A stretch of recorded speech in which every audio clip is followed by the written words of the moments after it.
When you get a pocket money, what do? You allocate the pocket money for various purposes. You prepare a budget, you allocate, suppose you get a pocket money of 1000 rupees. What do? You allocate some part of it for some expenditure, some part of it for some other expenditure, some part of it for some other expenditure. What is the outcome? If you get money, pocket money, you spend that, suppose in gambling or in drinking or on cigarettes, or you spend that money in some lavish party. This is one option. Another option is you get pocket money, you spend some part of it on new online course which you undertake on, let's say, Coursera or other things, or online skill development workshop. That is another part of it. So how you spend your pocket money will determine your future to some extent. If you use your pocket money in investment, if you use your money, pocket money, in your own education, skill development, there will be greater improvement in you, greater pocket money in future. In future, your pocket money will increase. On the other hand, if you spend that pocket money in drinking, in cigarettes, in drugs, or in other things, in future, your health will deteriorate, your pocket money will be reduced, or your pocket money in future will be wasted away towards these things. The same rules applies to economy. The government has a finance minister who is looking after this pocket money and who is preparing a budget the same way as you allocate your budget on your expenditure. They are the finance minister. Now, what I am suggesting you is that if you are the finance minister, means you have to allocate expenditure for the nation as a whole. And you are given, let's say, 100 rupees. How will you spend this 100 rupees? Prepare a chart, write down that I have 100 rupees. Out of these 100 rupees, I will spend, let's say, 20 rupees on this head, another 20 rupees on this head, another 10 rupees on this head. Write it down. And then compare with what finance minister has done. They have a budget, let's say it's 100 rupees. Out of that, you will find in newspaper detailed analysis which head they are spending how much money. This will help you in understanding how the government is allocating money towards various priorities. What should be the priority for the government? What should be the priority for a government? Obviously, your answer will be the priorities are education of the people, skill development of the people, healthcare of the people, law and order, defense of the country, scientific advancement in the country, development of entrepreneurship, providing support to those who have no support at all. Let's say these are priorities. Now compare where the government is spending money. Out of 100 rupees, you said the top priority should be education and skill development of the country. So how much money should the government spend on these? You'll find the government is spending very less. You say the government should spend a lot of money on defense, on healthcare of people, on skill development of people. Now find out. Find different heads where the money is going and which head the government is spending the money. These are very limited resources. Like you face constraint in your pocket money. Every month you find that your pocket money is too small. Your pocket money is too little. You raise your question before your parents that your pocket money need to be increased. It's too small. The same is the situation with finance minister, because he will also have this constraint. The resources are very limited. And within those limited resources, he has to help the entire country. What is the problem? If you have to allocate money on your pocket money, you know it very well what is the priority for you in your life. And if you do not know your priorities of life, it is for sure that you are going to waste away your pocket money.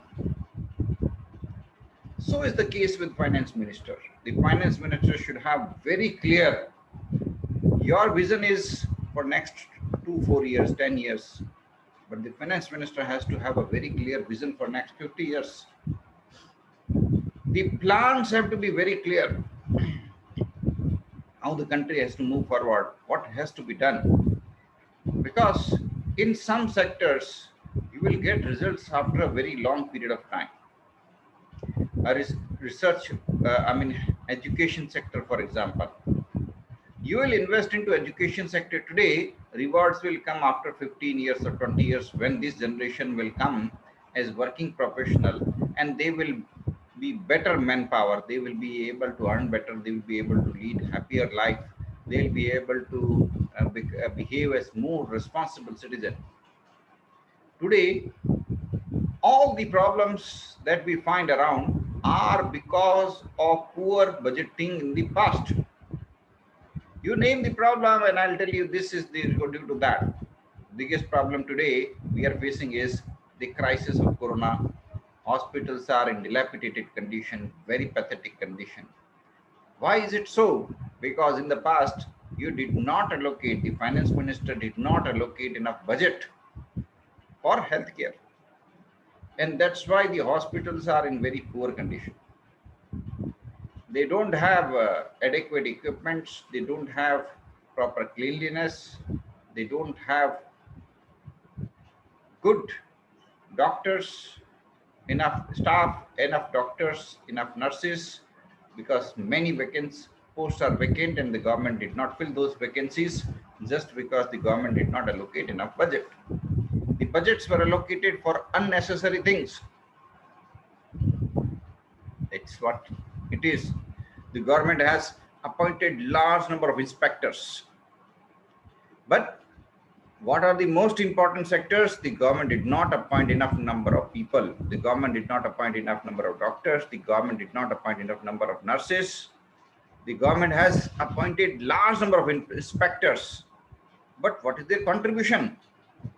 They are creating biggest hurdles. Those inspectors are busy in creating hurdles for others. They create hurdles for entrepreneurs. They don't allow entrepreneurs to work properly. They are busy in creating a very bad type of bureaucracy. So who is to blame? You analyze it. First of all, we citizens are to blame because we don't analyze the budget. If we analyze the budget of the government every year and give a comment on those budget and raise our issues, we ask our public representatives to raise issues in parliament and in legislative assemblies. Where are you spending money? And why are you spending money like this? Government is allocating budget. Government is giving budget to every MLA and MP. A huge money is given that you use this money for development of your city, your region. Now, we are not asking them where they are spending money.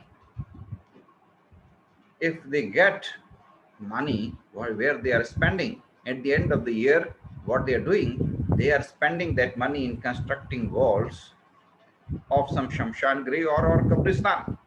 Yes, this is the fact.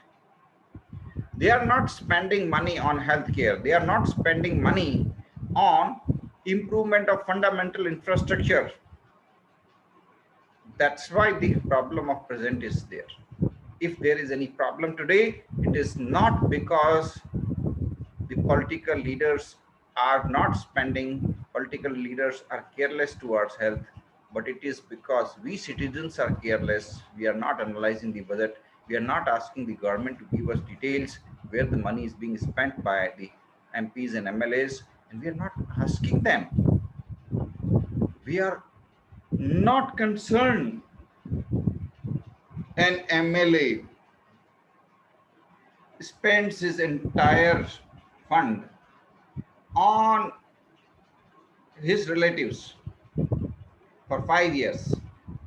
Still, when he participates in election, he gets voting from everybody. Again, get elected. It means the citizens are immature. Every one of us has the right to ask the government, where are you spending money? Every one of us can ask MPs and MLA, where are you spending money? This is our right. If these things are public expenditures, we are supposed to know about them. But are we asking? We are not asking.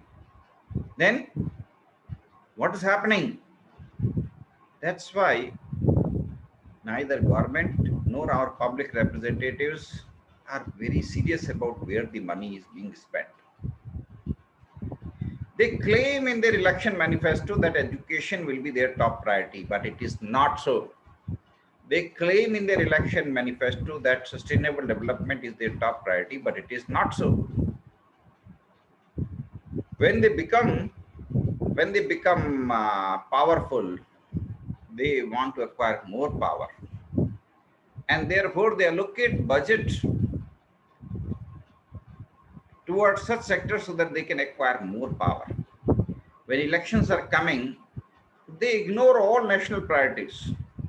They just try to identify their vote banks and spend monies or waste away money in the form of some schemes which are targeted to a particular group. They are wasting away your precious money like anything. The government has different type of policies. We call it fiscal policy, economic policy, monetary policy. These are important policy. What is monetary policy? Monetary policy is announced by Reserve Bank of India, that is the Central Bank of India. Here they determine how much money the Reserve Bank should pump in the economy and how much money it should collect back. What should be the interest rate, bank rate? These things are decided by Reserve Bank in monetary policy. Most of the planning is done at finance ministry level, and therefore Reserve Bank also works in close coordination with finance ministry. The Niti Aayog also works closely with finance ministry, and of course prime minister also. But remember one thing, if you have finance in your hand, you are a very, very powerful person, no doubt about it. Very powerful person. But who is going to play the most important role in the development of a country? There are some people who are working as teachers. There are some people who are working as doctors. There are some people who are working as soldiers. These people are playing very important role in the country. They have very well defined roles. So every country should spend money on them. But the problem comes, the government has a bureaucratic system. The teacher has to do all other things other than teaching. He has to undertake election. He has to undertake census. He has to undertake so many other activities. He is accountable for all of them, no, but not for giving education. Similarly, doctors. They are working with inadequate resources. They are working in a hospital where there is no cleanliness.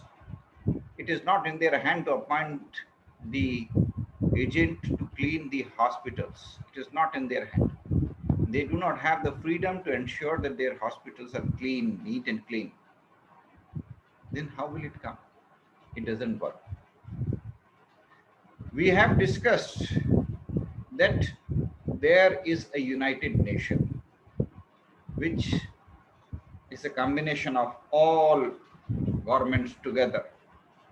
And all the governments have together discussed and finalized their 17 goals, which is called SDG, Sustainable Development Goal. Every government is supposed to follow them. What are those? Those goals are priorities every government should have. What are those priorities?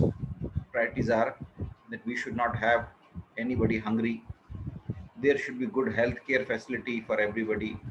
There should not be discrimination on the basis of gender or other such things. There should be very neat and clean environment. We should promote forests. We should promote good environment. We should respect nature, biodiversity. We should not cause any harm to other living ecosystems. We should not cause harm to oceans. We should not cause harm to forests. We should not cause harm to glaciers, right? We should protect life within oceans. We should protect the life in forests. We have to take all these steps. But can these goals be achieved without money? No. You have to allocate money towards these sectors. How do you allocate money?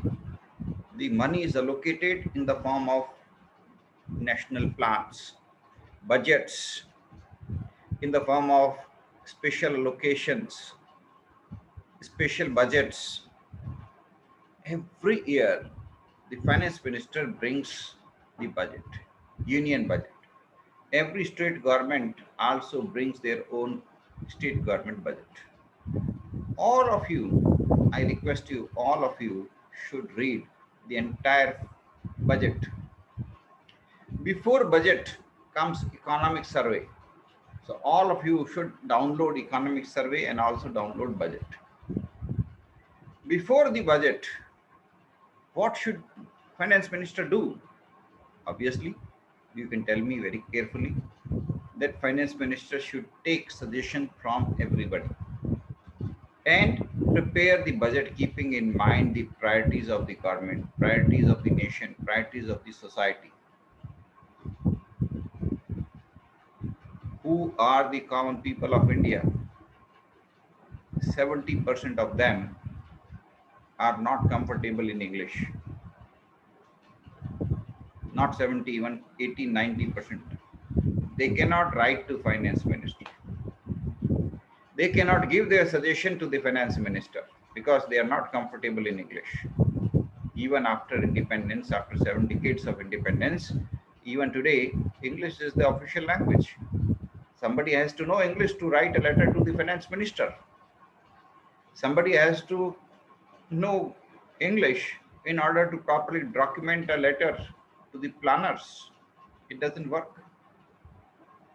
Who will write to finance minister? Yes, who will write to the finance minister? You know, these large companies, they have highly qualified chartered accountant, company secretaries as their finance managers. They will draft letters right to the finance minister. Then there are industry associations of these large companies.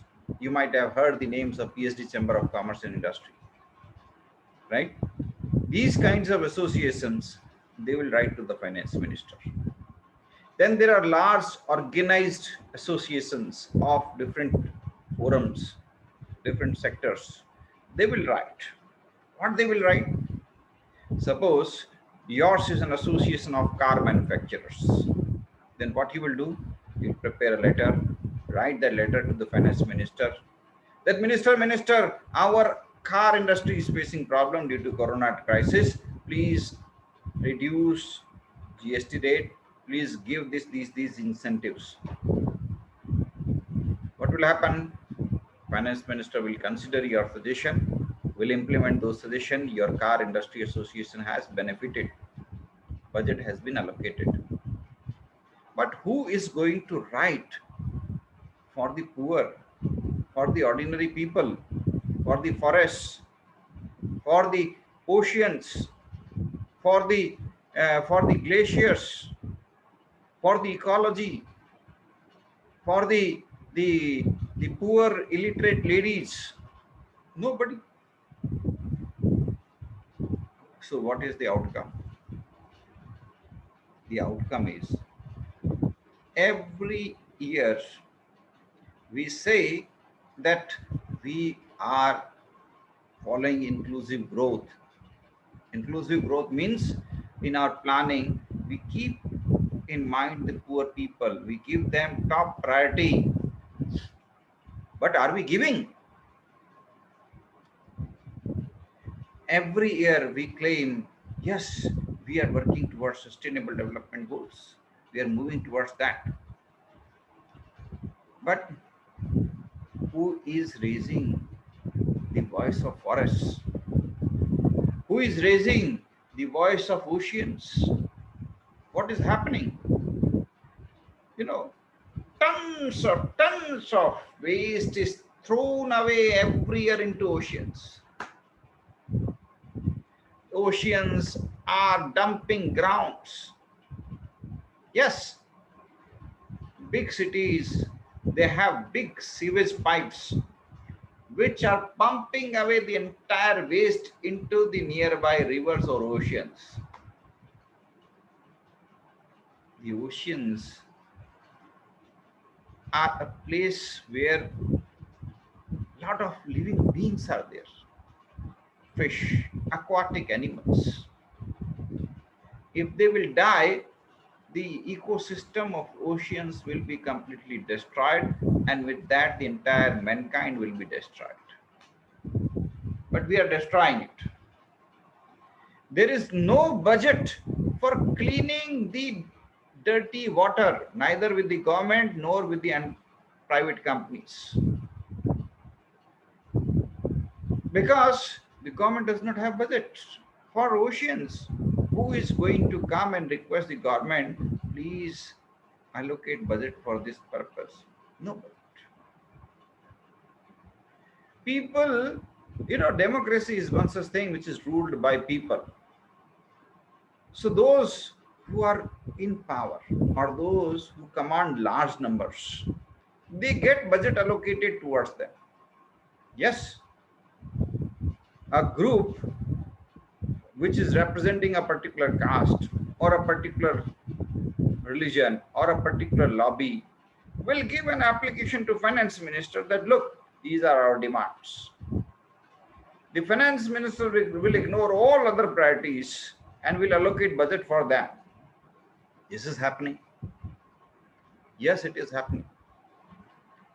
What our planners before independence, our national leaders before independence wanted was a truly egalitarian society where everybody gets an opportunity to move.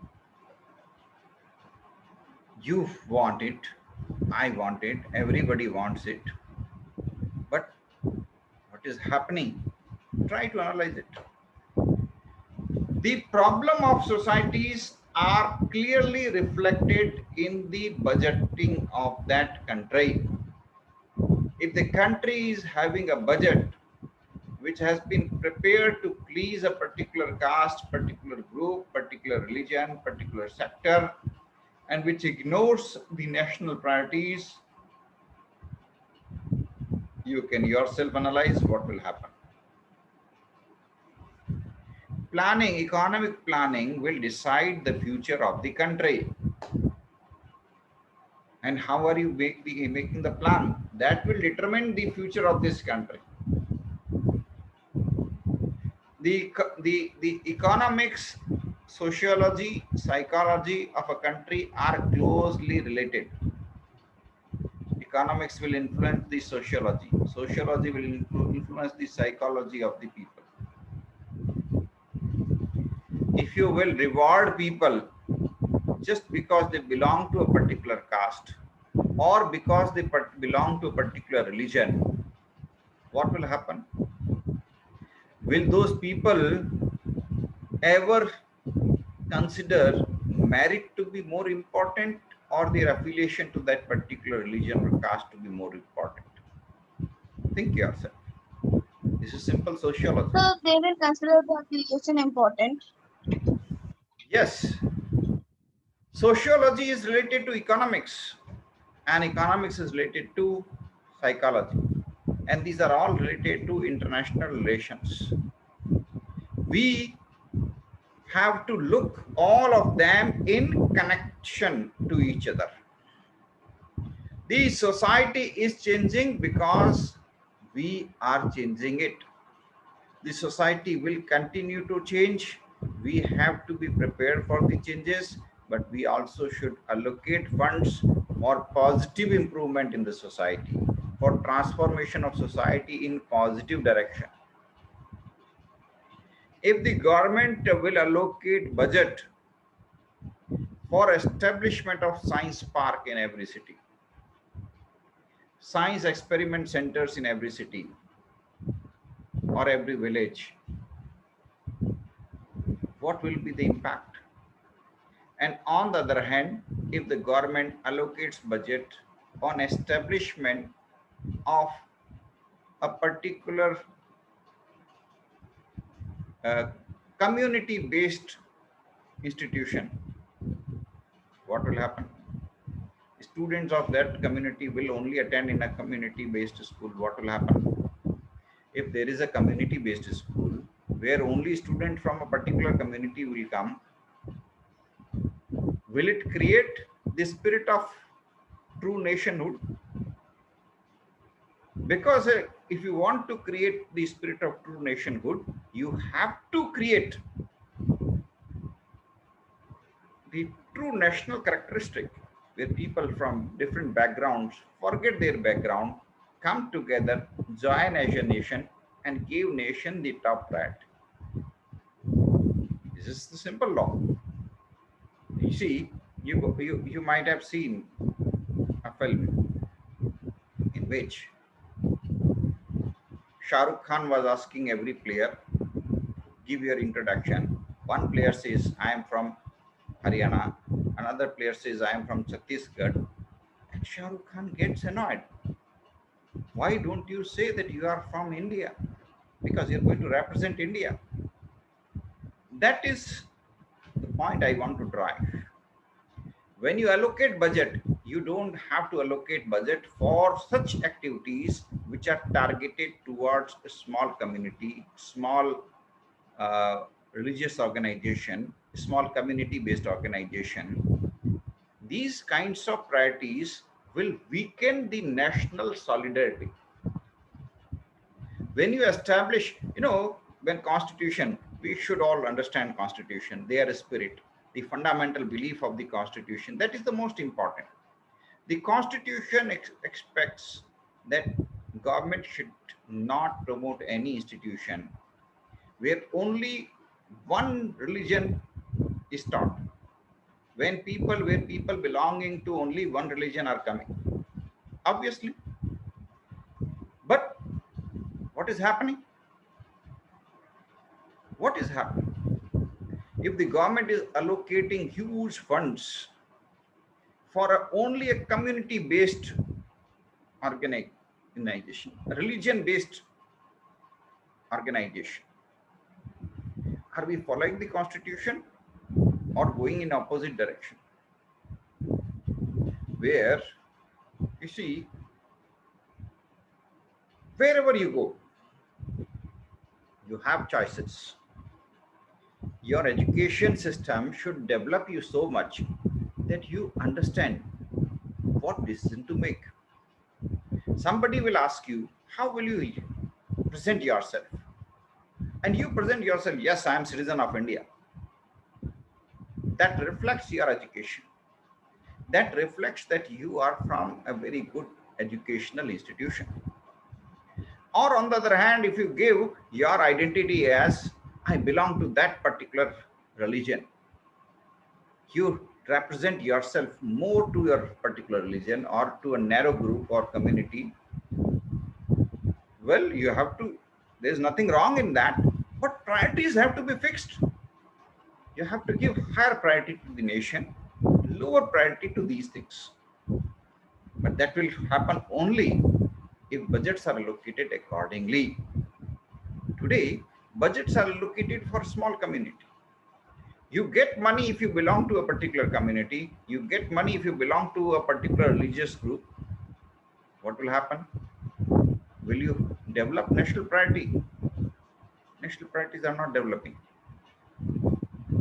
These kinds of decisions are fundamental decisions. Every one of us, we citizens have the responsibility to ask the planners, why are you allocating funds like this? Why are you allocating funds like this? Where is the money going? What are our national priority? Why are you not allocating funds towards national priorities? How much money you are allocating on the name of these things?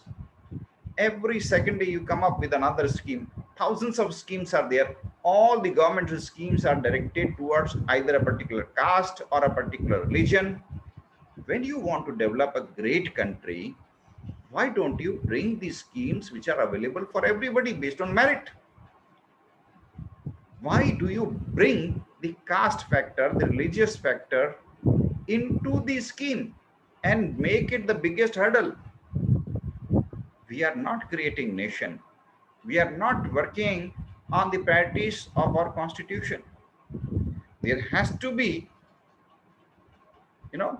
close coordination between our national priorities and what we are doing, what type of plans we are making, what kind of priorities we are setting.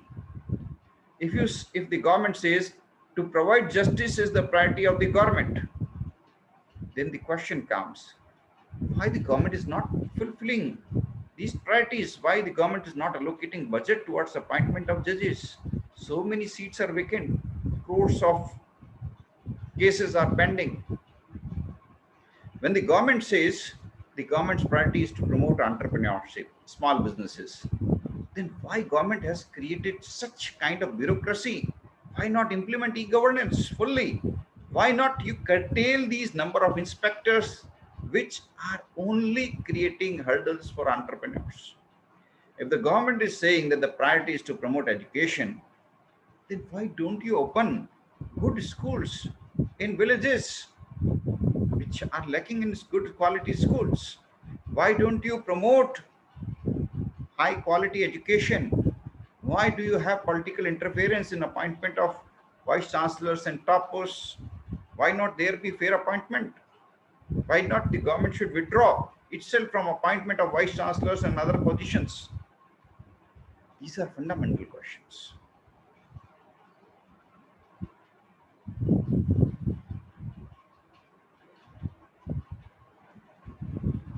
Now,